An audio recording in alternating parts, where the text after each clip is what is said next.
Keep Wonosobo Asri Forever. Assalamualaikum Sobat Citra di Wonosobo dan di mana-mana. Selamat pagi menjelang siang. Apa kabar? Semoga sehat selalu ya. Tetap semangat. Ada Ricky Wibisana yang siap menemani Sobat Citra hadir kembali di hari Kamis ya. Kamis yang manis ditemani sama yang manis-manis ini ya. Oke, seperti biasa Sobat Citra di hari Kamis ya. Ini kita Citra FM bekerja sama dengan Puskesmas Wonosobo 1. Ada TTS Tanya Tenaga Kesehatan 1 jam ke depan sampai nanti jam 11 siang nih ya.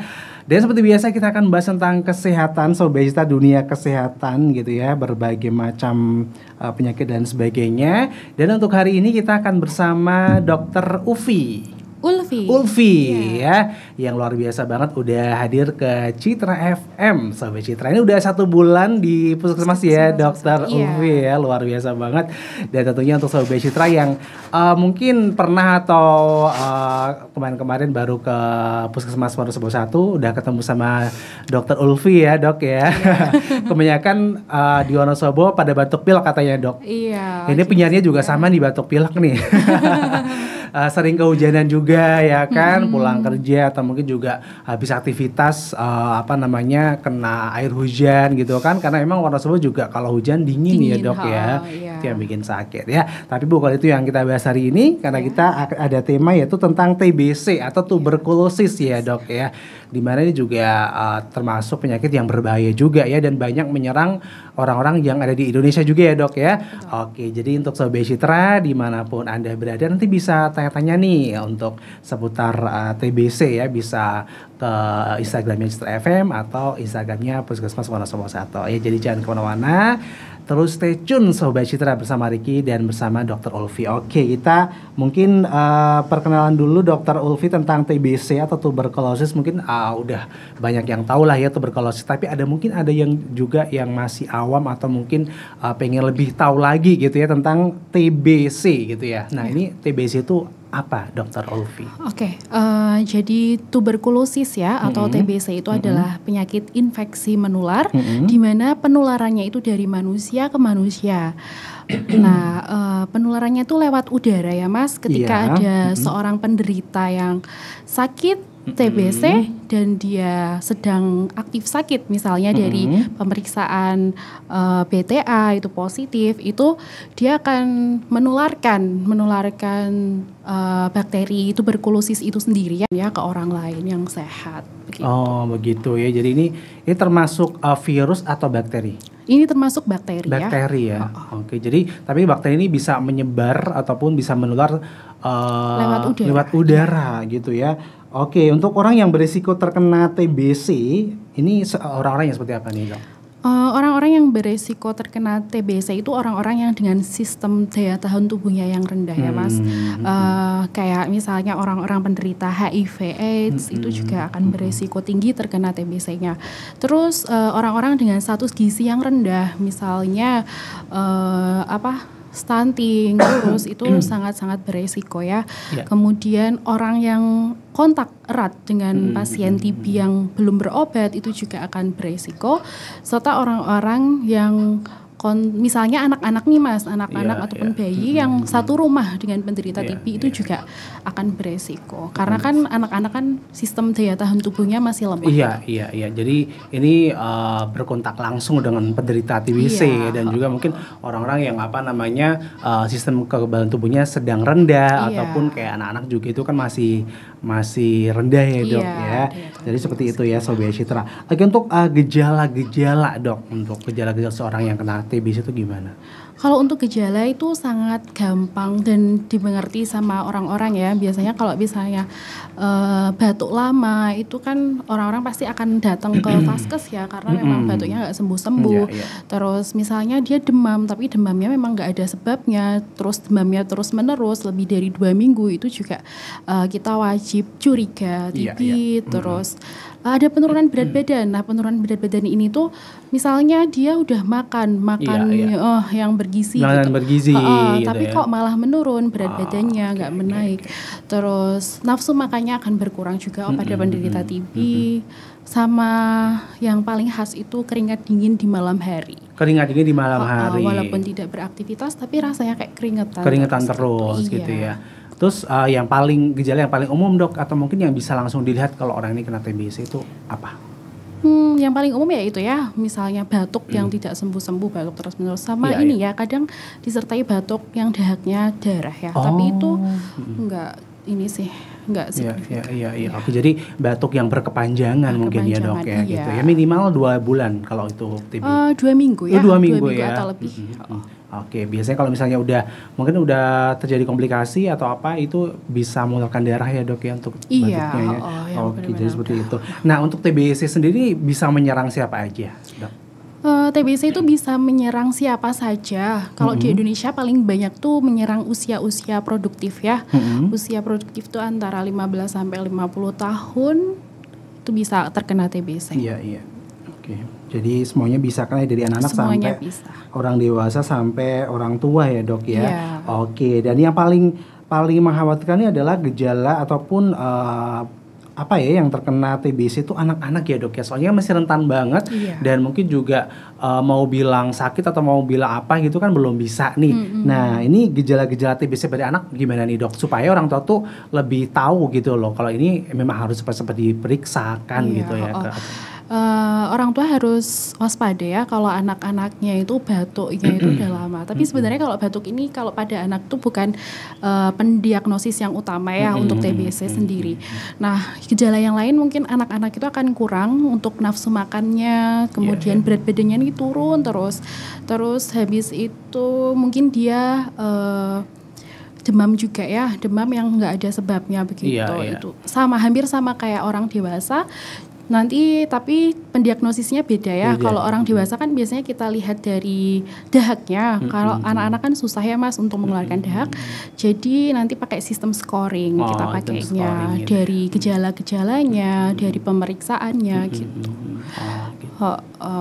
Iya, begitu ya. Jadi ini kalau misalnya udah terjadi seperti itu ya memang harus segera diperiksakan ke ke dokter atau mungkin ke yang lebih ahlinya gitu ya dok ya. Benar. Soalnya kan kalau misalnya tidak diobatin nanti jatuhnya ke kematian gitu. Iya. Ini bisa terjadi komplikasi nggak sih dok untuk penyakit TBC ini pada anak ataupun pada orang dewasa? Untuk TBC sendiri komplikasinya itu kalau misalnya sudah kronik ya Mas, jadi kita susah untuk mencari obatnya. Kan kalau TBC sendiri itu kan bakteri ya, kita obatinya pakai antibiotik. Ada antibiotik yang khusus untuk TBC namanya OAT, obat anti tuberkulosis. Nah, ketika seseorang sudah tidak mempan pakai antibiotik yang sudah ditentukan, itu biasanya kita kan susah ya mencari antibiotik yang lainnya. Nah, kalau udah seperti itu penyembuhannya juga akan susah gitu dan lebih lama. Nanti ya jalannya ke kematian ya kalau misalnya kayak gitu, karena obatnya udah nggak ada lagi. Iya, ini bisa menimbulkan kematian ya dok ya, yang paling paling diwaspadai ya. Benar. Karena memang sangat berbahaya. Untuk Indonesia sendiri ini gimana nih penyebaran TBC dok? Indonesia masuk ke peringkat 2 dunia ya, kasus TBC terbanyak setelah Cina. Setelah Cina ya. Terus setiap 1 jam Indonesia menyumbang 11 kematian. 11 kematian karena TBC ini ya. Biasanya apa sih dok yang TBC ini bisa menyebabkan kematian tuh yang TBC seperti apa sih dok? Banyak ya, TBC itu bisa terjadi di paru-paru yang paling sering. Yang paling sering karena memang lewat udara ya Mas. Udara dihirup kemudian masuk ke paru-paru, setelah itu nanti akan disebarkan ke seluruh tubuh lewat pembuluh darah. Nah, ketika di situ dia mencapai otak, misalnya dia menginfeksi otak, nanti kan ada namanya TBC yang di otak, kemudian ada yang di kulit ataupun di tempat yang lainnya. Itu berbahaya semua ya, apalagi kalau misalnya sampai kena otak itu yang berbahaya. Ini bisa kena otak juga ya dok ya? Iya, bisa. Tapi emang kebanyakan ini yang meninggal karena ini udah menyerang paru-paru ya. Itu yang paling sulit memang ya dok ya. Ini orang yang kena TBC dok ataupun kena bakteri TBC ini untuk sampai ke paru-paru, ini paru-parunya bisa seperti apa sih dok? Paru-parunya bisa berisi sekret ya. Sekret itu artinya cairan. Dia di alveolus. Alveolus kan normalnya berisi udara. Nah, ini berisinya cairan. Gitu. Nanti di ronsen sih Mas biasanya ada gambaran kayak kavitas gitu. Jadi di situ ada yang harusnya isinya udara ada cairan, jadi warnanya akan lebih putih gitu. Iya, oke. Ini Indonesia kan juga termasuk negara nomor kedua setelah Cina ya kata Dr. Ulfi tadi ya. Nah ini biasanya kenapa sih dok Indonesia tuh bisa banyak yang terkena TBC? Apakah karena lingkungan, gaya hidup, atau mungkin cuaca di Indonesia atau bagaimana dok? Iya bisa itu ya. Indonesia sendiri kan negara yang tropis ya. Nah kuman TB itu dia sangat subur di tempat yang lembab dan juga gelap. Tapi kalau misalnya, makanya kita harus melakukan pencegahan TB-nya itu ya dengan membuka jendela setiap hari gitu ya Mas, biar udaranya itu berganti, terus ada sinar UV matahari yang masuk.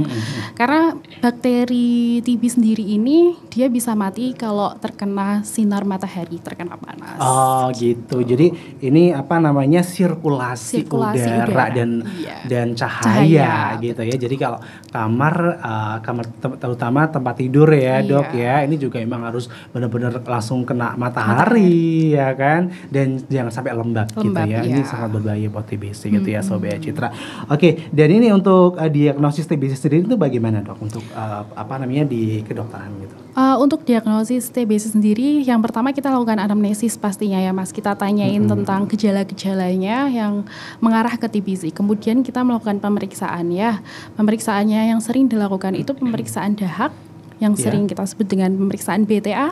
Nanti di situ terdeteksi pas kita lihat dengan mikroskop akan ada bakteri batangnya gitu. Kemudian pemeriksaan yang lain yang sering dilakukan TCM, tes cepat molekuler. Ini yang paling sering digunakan karena di situ tidak hanya mendiagnosis bakteri TB tapi juga mendiagnosis apakah TB-nya ini resisten terhadap antibiotik ini atau enggak gitu.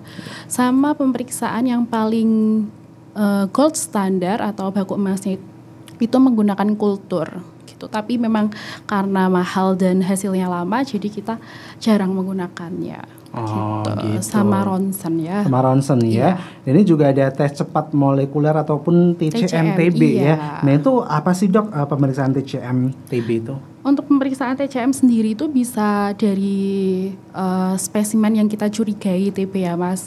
Jadi kalau misalnya dia TB-nya paru kita ambil dari dahak, kalau misalnya TB-nya dari kulit kita ambil jaringan kulitnya, kalau misalnya TB-nya dari kelenjar limfa atau apa kita aspirasi gitu. Kita ambil kemudian kita analisis menggunakan gen khusus TB. Gitu. Ya, jadi ada pemeriksaan seperti itu ya dok ya. Terus kita cek juga apakah dia ini masih sensitif terhadap antibiotik tertentu atau enggak. Oke, gitu ya. Oke Sobat Citra, nanti kita lanjut lagi ya. Ini kita jeda iklan dulu ya dok ya. Dan untuk Sobat Citra tetap stay tune di 98.8 Citra FM Wonosobo. Kak, untuk acara ulang tahun perusahaan besok, baiknya ditambah acara apa lagi ya? Wah, gimana kalau kita adain pemeriksaan mata gratis aja, Dek? Pasti bermanfaat banget tuh. Emang bisa ya, Kak? Gimana caranya? Tenang, kan ada Optik-Optika Wonosobo. Itu loh, optik berkualitas di Wonosobo yang menggunakan alat terkini, modern dan canggih. Bisa pemeriksaan mata di tempat juga, tanpa dipungut biaya loh, alias gratis, tis. Wih, keren tuh Kak. Ya udah yuk, segera aja kita undang Optik-Optika Wonosobo. Optik-Optika Wonosobo, optik berkualitas yang menyediakan berbagai macam kacamata sesuai kebutuhan Anda. Tersedia pemeriksaan mata gratis menggunakan alat modern dan canggih. Optik-Optika mengutamakan kenyamanan dan keakuratan penggunaan kacamata Anda. Bagi Anda yang memiliki keluhan gangguan penglihatan dan membutuhkan kacamata yang murah dan nyaman, segera datang ke Optik-Optika yang berada di Jalan Raya Kertek, kilometer 6 Siono, Bojiasari Kertek, Wonosobo. Gratis pemeriksaan dan konsultasi kacamata. Optik-Optika juga melayani request pemeriksaan mata di tempat bagi Anda yang memiliki acara pribadi, instansi, komunitas, atau arisan ibu-ibu. kegiatan RT, ulang tahun perusahaan, dan lain sebagainya. Dan hanya dengan Rp100.000, Anda sudah mendapatkan frame dan lensa. Informasi lebih lanjut dan penjadwalan segera hubungi nomor WhatsApp 081 338 919 199. Sekali lagi 081 338 919 199. Dapatkan promo dan potongan harga istimewa di Optik Optika Wonosobo. Jaminan harga paling murah dengan kualitas pemeriksaan mata yang tidak murahan.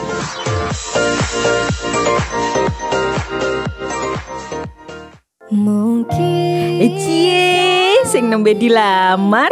Selamat ya. Makasih ya, Nit. Bingung ki, durung pre-wedding, golek gedung. Pusing. Lah kok malah kuwi sing dipikir. Calon pengantin iku kudu siap secara kesehatan, finansial lan psikologis. Apa meneh dhewe iku calon ibu. Sebelum nikah kudu cek kesehatan. Ojo nganti kurang gizi, kurang energi kronis, ojo anemia lan ojo terpapar asap rokok. Lah dirimu lan calonmu wis cek kesehatan durung? Durung. Mumpung isih ana wektu, download aplikasi LC Mil seko BKKBN. Isine persiapan calon pengantin ben dadi orang tua yang menghasilkan generasi sehat, cerdas, lan bebas stunting. Lah nek ternyata aku beresiko piye? Mosok ra entuk nikah? Yo entuk, tapi kan nek ngerti dhisik iso digolek solusine. Wah, apa iki? Yo wis tak sinau sik ben dadi orang tua hebat lan keluargane sejahtera.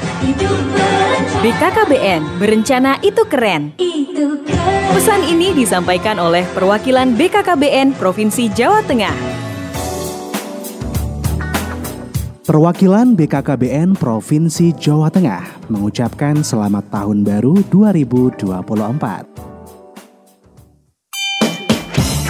98.8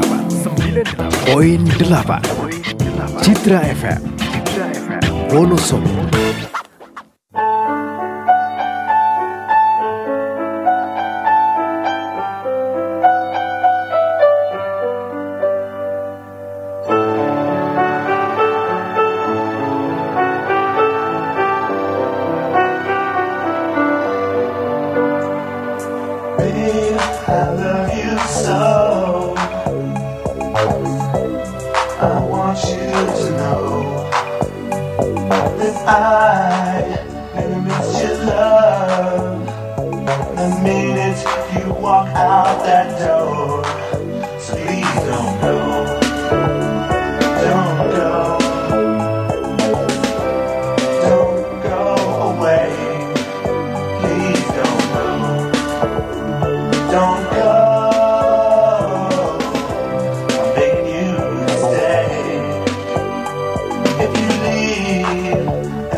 My lifetime, I've had one dream come true. I was blessed to be loved by someone as wonderful as you. Please don't go, don't go, don't go away. Please don't go, don't go.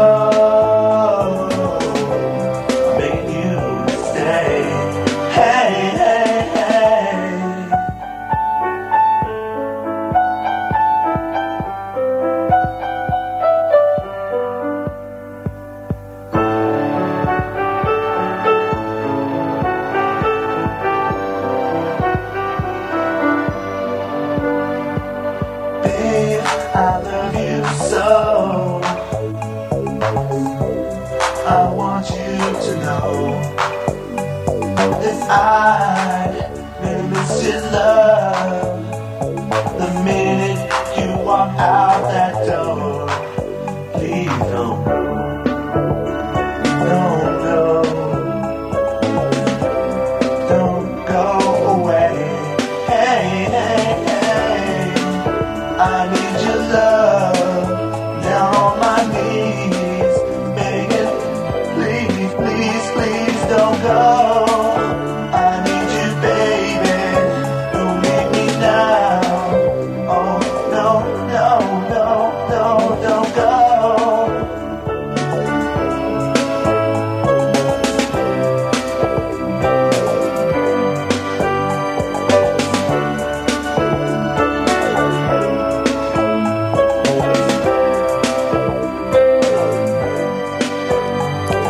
Dari Jalan Pasukan melalui 98.8 Citra FM. Mohon sobo banget Sobat Citra. Masih bersama Ricky Wibisana dan juga masih bersama Dr. Ulfi. Masih semangat ya dok ya? Semangat. Iya waduh, Siapa ya? saking semangatnya nih ya. Oke, ini masih bahas tentang TBC ya Sobat Citra. Dan tentunya untuk Anda yang sedang bergabung juga via streaming di jogjasleepers.com dimanapun Anda berada, selamat bergabung. Untuk TTS hari ini Tanya Tenaga Kesehatan spesial di hari Kamis tanggal 4 Januari 2024 ya. Kemarin tahun baru kemana nih Dr. Ulfi? Di Wonosobo. Di Wonosobo ya, lihat konser nggak di alun-alun? Enggak Ya, hujan soalnya ya. iya. Males mager gitu ya.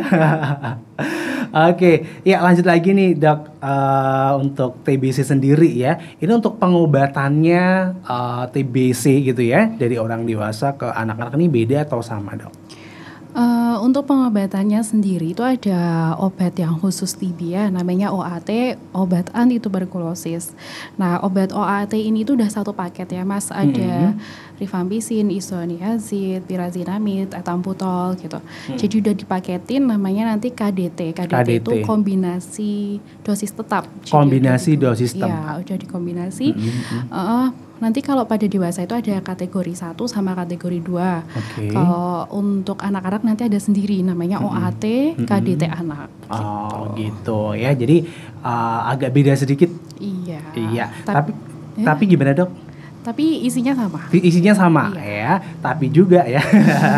Iya, tapi juga nih dok, untuk apa namanya pengobatan TBC sendiri ini bisa berjalan berapa lama sih dok? Untuk pengobatannya sendiri bisa 6 bulan sampai 8 bulan, tergantung. Pada kasus-kasus baru biasanya 6 bulan, 2 bulan fase intensif atau fase awal, 4 bulan fase lanjutan. Gitu. Nah, untuk minumnya yang fase awal itu atau fase intensif itu setiap hari, sedangkan fase yang lanjutan itu 3 kali seminggu. Oh gitu ya, jadi memang kalau dibilang ya agak lumayan lama ya dok ya, ya 6 dan sampai harus 8 bulan ya. Iya, harus patuh juga. Harus patuh juga. Kalau enggak nanti resisten ya. Gitu. Iya. Oke, jadi ini apa namanya untuk pengobatannya sendiri ini memang diberi obat yang memang jangka panjang atau gimana dok? Iya, memang jangka Ya, panjang. memang jangka panjang ya. Dan kemudian apa yang harus dilakukan ya untuk seorang yang kena TBC selama orang ini menjalani pengobatan? Apa yang harus mereka lakukan dok? Yang harus dilakukan setiap pasien itu ya harus teratur ya minum obatnya sesuai dengan aturannya. Kemudian dia minumnya itu harus ada PMO. PMO itu pengawas minum obat ya, diawasin. Jadi dia memang harus teratur minum obatnya, nggak boleh ada hari yang lewat. Karena nanti kalau misalnya minum antibiotiknya minum enggak nanti jadinya resisten. Kalau udah resisten nanti bahayanya ke pengobatannya yang harus dicari ini harus dikasih apa lagi gitu kalau memang udah kebal ya gitu. Iya, jadi jangan sampai terjadi resisten itu sendiri ya dok ya. Jadi memang harus rutin dan mungkin juga untuk keluarga atau orang-orang terdekat ini memang harus bisa selalu mengingatkan ya dok. Mengingatkan dan mengawasi ya.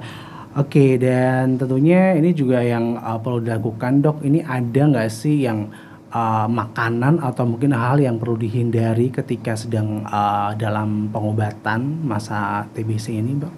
Kalau untuk makanan nggak ada ya yang harus dihindari. Memang harus makan yang banyak biar berat badannya tambah lagi karena kan biasanya pada kasus-kasus TB nafsu makannya berkurang. Jadi tidak ada sih makanan yang harus dihindari. Gitu. Iya, oke, untuk TBC sendiri nih biasanya kan batuk ya dok ya, dan juga bisa disertai dengan batuk darah gitu kan. Apakah semua orang TBC itu selalu batuk darah ataupun batuk darah itu bisa dibilang ini TB gitu? Enggak sih. Enggak ya. Belum tentu TBC itu mengeluarkan batuk darah ya. Dan belum tentu juga kalau batuk darah itu TB. Bisa juga itu hemoptyl gitu. Bisa yang lainnya. Bisa yang lainnya ya. Jadi memang yang pastinya harus pergi ke fasilitas kesehatan ya. Oke dok, ini apa pentingnya sih menelan obat TBC secara teratur dok? Penting sekali ya menelan obat TBC secara teratur, yaitu tadi salah satunya biar tidak resisten sama mencegah kematian ya. Karena kalau misalnya TB ini tidak diobati, nanti pasti berlanjut ke kematian. Oke, gitu ya. Apalagi kalau misalnya udah sampai kena paru-paru dan ini apa namanya paru-parunya juga udah bisa dibilang rusak ya dok ya, ini akan sangat berbahaya sekali. Oke, ini kan untuk pengobatan atau minum obat TB ini kan juga jangka panjang ya dok ya. Ini ada nggak sih efek sampingnya dok? Ada pastinya ya, apalagi obat-obatan TB itu ada yang menimbulkan efek samping seperti kencingnya berwarna merah. Jadi kalau pada pasien TB yang kencingnya warna merah, jangan khawatir karena itu memang efek dari obatnya, tetap harus diminum obatnya. Terus ada efek samping yang lain, misalnya kesemutan, itu juga sih. Terus ada obat juga yang menyebabkan buta mata, namanya erythromycin, tapi itu pada anak-anak ya, jangan diberikan. Oh gitu. Karena bisa menyebabkan kebutaan. Oh iya, jadi memang ada obat yang memang nggak boleh dikasih kepada anak-anak gitu ya. Oke. Ya jadi begitu ya Sobat Acara tentang TB, dan mungkin tips nih dok untuk keluarga gitu ya, ataupun masyarakat sekitar yang dekat dengan orang yang kena TBC dok. Ini apa yang perlu mereka lakukan? Untuk tipsnya perilaku hidup bersih dan sehat pastinya. Kemudian kalau misalnya lagi batuk, jangan dibiarkan begitu saja ya. Batuknya harus batuk yang sesuai. Batuk yang sesuai itu kalau misalnya batuk pakai masker, terus menghindari orang lain ya, jangan di tempat yang ramai. Etika batuk yang benar itu kalau misalnya batuk kita pakai lengan kita, lengan kita yang harus pakai baju ya mas, jangan yang tidak pakai baju. Terus kita tutup mulut kita sama hidung kita pakai itu, lengan baru kita batuk. Gitu. Terus di keluarga mungkin setiap hari harus buka jendela ya, jendela rumah itu penting banget supaya sirkulasi udara sama cahaya yang bisa masuk. Apa ya itu perilaku hidup bersih dan sehat sih. Dan tentunya untuk ventilasi ini juga penting sekali ya, ventilasi rumah ya dok ya. Ini memang harus benar-benar, kalau misalnya mungkin ada keluarga yang kena TB, ini kabarnya memang kalau misalnya kurang pencahayaannya atau mungkin kurang udaranya, memang harus dibikinkan gitu ya supaya tetap sehat gitu ya. Dan untuk orang sehat juga sama juga, mungkin untuk kamarnya juga harus ada sirkulasi yang benar ya dok ya. Jangan dikucilkan ya. Jangan dikucilkan ya. Jangan dikucilkan, tapi untuk yang terkena juga harus bisa menjaga diri juga ya, menjaga diri dan menjaga orang lain gitu ya. Oke, dan cara mencegah penularan penyakit TBC dok, ini ada mungkin yang harus dilakukan untuk yang kena ataupun yang belum, ataupun masyarakat pada sekitarnya. Oke, untuk pencegahan penularannya tentunya pada penderita yang sudah terkena harus minum obat ya. Karena kalau misalnya kita udah minum obat itu jumlah kumannya juga akan berkurang ya, daripada tidak minum obat sama sekali. Gitu. Kemudian kalau batuk tadi salah satunya harus menutup mulutnya. Cara batuk yang benar juga sudah disampaikan ya tadi. Sama yaitu ventilasi itu penting banget, terus menjemur tempat tidur itu ya biar kumannya mati. Lalu makan makanan yang bergizi gitu juga sih mas. Aktivitas fisik itu penting juga. Oke, jadi itu olahraga ya dok ya. Iya begitu ya Sobat Citra, memang harus dilakukan hal-hal yang memang membuat orang lain juga harus nyaman gitu ya dok ya. Dan sekali lagi ventilasi ataupun sirkulasi ini sangat penting sekali ya. Oke, jangan kemana-mana, masih ada satu season lagi dok ya. Habis ini tetap stay tune di 98.8 Citra FM, Wonosobo banget. Dari Jalan Pasukan Ngalawis 98.8 Citra FM, Wonosobo banget. Sobat Citra masih bersama Ricky Bibisana kita di TTS Tanya Tenaga Kesehatan, dan juga masih bersama narasumber kita ada Dr. Ulfi ya dok ya. Oke, kita masih bahas tentang TBC ya, dari tadi gejala, cara pengobatan dan lain sebagainya ya Dr. Ulfi ya. Dan ini untuk orang yang terkena TBC dok, kemudian udah melakukan pengobatan yang begitu lama gitu kan, terus sembuh, ini bisa kena lagi nggak dok? Bisa ya. Kena lagi ya. Ini biasanya kenanya gimana dok? Bisa kena lagi kalau misalnya sistem imunnya lagi menurun ya. Itu bisa kena lagi. Iya. Gitu. Dan bisa tertular lagi ya dok ya. Jadi udah sembuh, udah melakukan pengobatan, ini juga nggak berarti kebal gitu ya dok sama TBC ya. dan harus ini ya, hidup sehat gitu ya. Iya, hidup sehat itu Tetap hidup penting sehat sekali ya. Oke, Dr. Ulfi, mungkin ada yang mau disampaikan atau mungkin ada hal-hal yang mau disampaikan sebagai closing statement untuk hari ini, monggo. Oke, jadi untuk sahabat Citra Wonosobo ya, untuk tuberkulosis ini tuh kan penyakitnya memang menular, dan menularnya itu dari manusia ke manusia lewat udara. Jadi kita sebaiknya kalau misalnya berpergian pakai masker itu ya. Terus untuk keluarga pasien TB harus selalu mendukung, mensupport keluarganya yang lagi sakit TB.